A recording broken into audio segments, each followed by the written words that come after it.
ছেলেরা যদি 4টা বিয়ে করতে পারে তাহলে মেয়েদেরও 4টা কেন, মেয়েরা আরো বেশি করবে, কারণ মেয়েদের এনার্জি অলওয়েজ বেশি থাকে। ছেলেরা যদি 4টা বিয়ে করতে পারে তাহলে মেয়েরা পারবে না কেন? অবশ্যই পারবে, কারণ নারী পুরুষ সমান অধিকার। আর যদি একটা কথাই চিন্তা করি তাহলে মেয়েদের চেন কোনো কাজে লাগে না, চেন খুলে মুতার অধিকার তো তাদেরও আছে।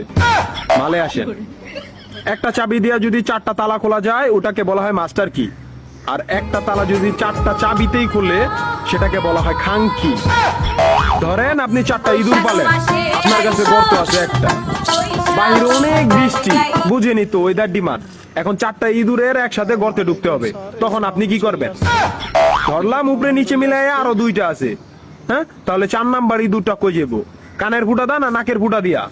হ্যাঁ, তার মধ্যে মাসের মধ্যে 7 দিন থাকে লকডাউন।